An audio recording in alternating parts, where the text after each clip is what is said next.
नमो ओंकारेश्वर देवताय नमः. ओम नमः शिवाय. ओम नमः शिवाय. अवधूत चिंतन श्री गुरुदेव दत्त.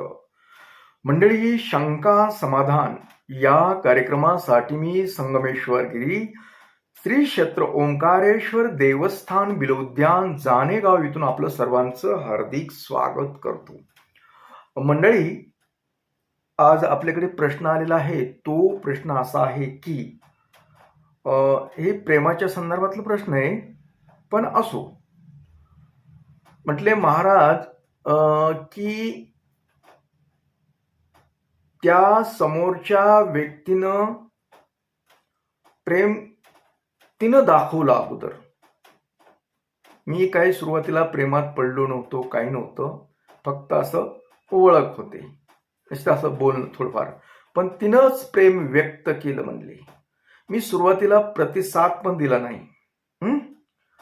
सुरुवातीला 1-2-4 महिने प्रतिसाद सुद्धा देत नव्हतं. प्रेमात जाणवायला पण मी कधी त्याला दिलं, कारण आपण तो विचार मी कधी केलेला नव्हता प्रेमाचा. कारण बऱ्याचशा गोष्टी आमच्या म्हणजे एक कास्टच्या संदर्भात अथवा इतर गोष्टीत मी मिळतं जुळतं कार्यक्रम नव्हता.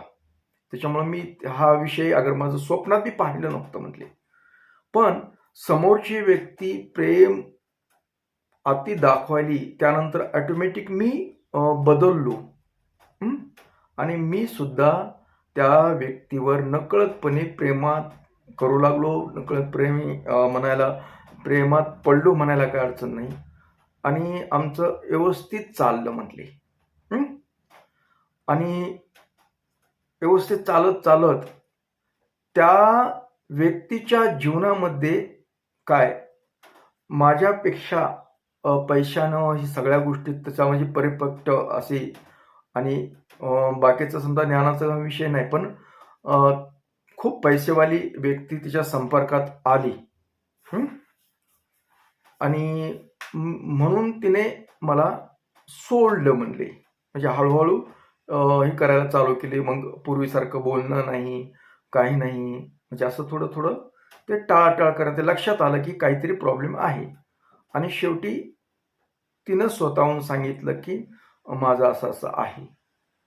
मग मला खूप त्रास झाला म्हटले त्याचा. खूप टेन्शनमध्ये आलो. अरे मी सर्वस्व तुला अर्पण दिलंय म्हटले, सगळं दिलंय मी, माझा सगळ्या जीवनाचा पुढचं भविष्याचा विचार केला तुझ्याबरोबर घालण्याचा, सगळे स्वप्न बघितले आणि ऐन वेळे मला असं केलं. मला खूप टेन्शन आलं म्हणले. त्याचं ना आलंही, अजून बी आहे म्हणले. खूप टेन्शन आहे. पण ती व्यक्ती त्या व्यक्तीबरोबर राहते सगळं, मग मला ते खूप त्रासदायक ठरायले म्हणले. माझं एकच म्हणणं आहे की माझी नाही झाली तर त्या व्यक्तीची बी होता कामा नाही म्हणले. तर याबद्दल काही तोडगा आहे का तुमच्याकडे, की ती कुणाचीच झाली नाही पाहिजे? कारण मी सुरुवात केली नव्हती, तिनं सुरुवात केलेली. आणि माझं मानसिक संतुलन, आर्थिक संतुलन सगळं बिघडलं. कारण माणूस तणावामध्ये असल्यानंतर काहीच करू शकत नाही. खूप मी टेन्शनमध्ये, खूप माझं कुठलं कामावर लक्ष नाही, काही नाही म्हणले. मला असं का केलं, माझी काय चूक आहे? काहीच नाही चूक.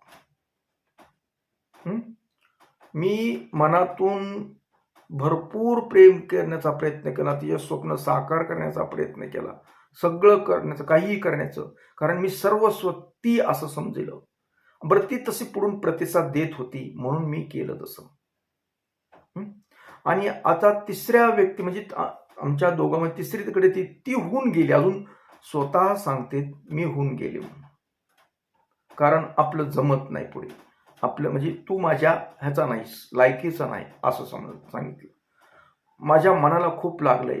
तर मला असा एक तोडगा द्या, असा एक तोडगा की ती कुणाचीच झाली नाही पाहिजे. ऐकलं का तुम्ही? कुणाचीच झाली नाही पाहिजे. माझी नाही ना, तर त्याची बी झाली नाही पाहिजे. तिला अशी शिक्षा झाली पाहिजे, की ती जीवनभर तिच्यावर प्रेम करणार कुणीच न भेटलं पाहिजे. कारण माझा हा तळतळाट आहे आणि तळतळाट असून तुम्ही एखादा उपाय मला सांगा, जेणेकरून ती जीवनभर अशीच भटकत राहिली पाहिजे. तिच्या आयुष्यामध्ये तिच्यावर प्रेम करणारं कुणीच भेटलं नाही. माझी नाही ना, ती कुणाचीच नाही, कुणाचीच झाली नाही पाहिजे. तिचं मानसिक संतुलन बिघडलं पाहिजे. तिला प्रेमाची इच्छाच राहील ना पाहिजे. आता प्रेमात कुणाच्या पडायचं नाही असं वाटलं पाहिजे तिला. म्हणजे तिचं मन आता त्याच्यापासून दूर गेलं पाहिजे. म्हणजे तिची सुद्धा माझी जशी फसवणूक केली ना, तशी तिची फसवणूक झाली पाहिजे. तिला त्याची शिक्षा झाली पाहिजे आणि ती जीवनभर अशीच राहिली पाहिजे. असं काहीतरी करा, काहीतरी सांगा, अथवा काहीतरी उपाय करा. ऐकलं का मंडळी? तर आता याच्यात काय असतं, उपाय आहे, उपाय नाही असं नाही, उपाय असतो, आहे, कुठल्याही गोष्टीवर असतो काही ना काही उपाय.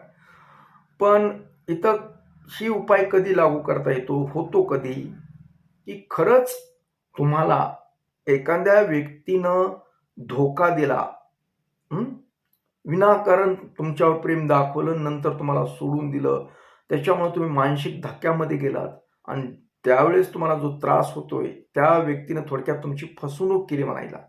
जर तुमची फसवणूक कुणी केली असेल, तुमच्याही जीवनात असं काही घडलं असेल, तर हा माझा तोडगा 100% लागू होतो. फक्त काय असतं, आता मी तुम्हाला व्हिडिओद्वारे सांगितली माहिती, पण बऱ्याच वेळेस याचा गैरफायदा घेतला जातो. अशा तोडग्यांचा गैरफायदा, थोडं चिल्लक गोष्टीवर एखाद्याचं जीवन उद्ध्वस्त करणं ही काही बरोबर नाही. कारण हा तोडगा एवढा प्रभावी आहे की ती समोरच्या व्यक्तीला आयुष्यभर तिला प्रेम प्रेम करू करू निस्ती तरसती, निस्ती प्रेमाची भावना तयार होती, पण तिला पुढचा प्रतिसादच भेटत नाही.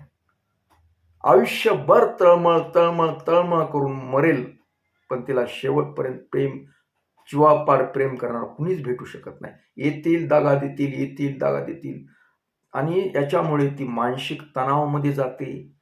कदाचित भविष्यामध्ये ती मानसिक रुग्ण, मनोरुग्ण म्हणतोत ना, ती होऊ शकते. तिच्या जीवनामध्ये कुठलीही सफलता मिळत नाही. असा प्रभावी तोडगा आहे. पण हा तोडगा असं व्हिडिओद्वारे सांगणं उचित होणार नाही, कारण हा कुणीही, जी समजा गरज नसणारे लोक बी याचा वापर करू शकतात.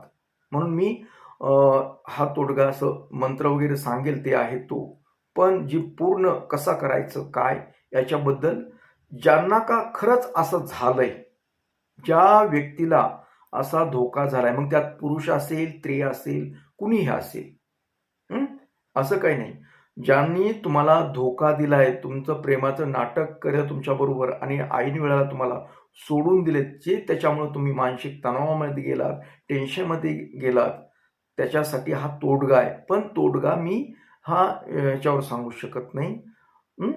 तुम्ही माझ्याशी कॉन्टॅक्ट करावं लागतं.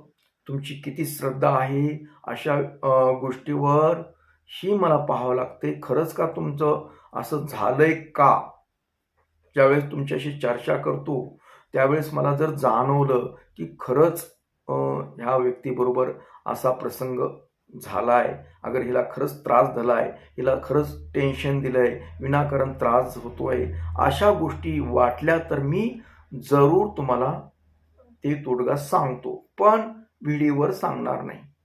कारण हा व्हिडिओ कुणापाशीही जाऊ शकतो आणि त्याचा गैरवापर होतो. म्हणून मी आजकाल आता शक्यतो वैयक्तिकरित्या सांगतो तोडगे. बरं, याच्यासाठी काही खर्च वगैरे काही प्रकार नसतो माझ्याकडे, त्याच्यामुळे तुम्ही घाबरू नका. कदाचित वाटू शकतं तुम्हाला की ज्यावेळेस वैयक्तिक म्हणजे त्यावेळेस काहीतरी पैसे मागतील आपल्याला. पैसे वगैरे काही मागत नाही, काय नाही. फक्त तुमची तळमळ, तुम्हाला खरंच जर त्रास झाला असेल आणि तुम्ही दुःखी असाल, मानसिक रुग्ण होत असाल, तुमचं कामावर लक्ष लागत नसेल, तर त्यावेळेस मी हा फ्रीमध्ये तोडगा सांगत असतो. पण मला समोरच्याचं सर्व खरं जाणून घ्यावं लागतं, त्याशिवाय मी सांगत नाही. कारण हे तोडगे कसे कुणाच्या हातात जाऊ नये म्हणून काळजी घेतोय मी. तर मंडळी, तुमच्याही असं जीवनामध्ये काही घडलंय का? तुम्ही स्त्री असाल, पुरुष असाल, तुम्हाला कुणी धोका दिलाय का? कुणी दिला असेल तर सांगा, त्याच्यावर आपण पर्याय देतो, हा तोडगा करायला लावतो तुम्हाला. आणि हा तोडगा केल्यानंतर त्या व्यक्तीला आयुष्यभर तिच्यावर प्रेम करणार कुणीच भेटू शकत नाही. प्रियकरच नाही, पण नात्या गोत्यात सुद्धा तिला कुणी पाहत नाही. एवढं बेकार कार्यक्रम होतो तिचा. कारण अशी धोकेबाज व्यक्ती कधीच सुखी होत नसते. म्हणून हा तोडगा केला तरी चालतो. फक्त ज्याने गरज आहे खरंच तुमच्यावर, त्यांनी फक्त ही माझ्याशी कॉन्टॅक्ट कुणीही करू नका, एवढी मी तुम्हाला विनंती करतो. आणि आजचा हा आपला शंका समाधान कार्यक्रम इथेच थांबवतो. परत भेटणारच आहे पुढील एखाद्या अशाच कार्यक्रमात. तोपर्यंत मंडळी, ओम नमः शिवाय. जय हिंद, जय भारत. सुखी राहा आणि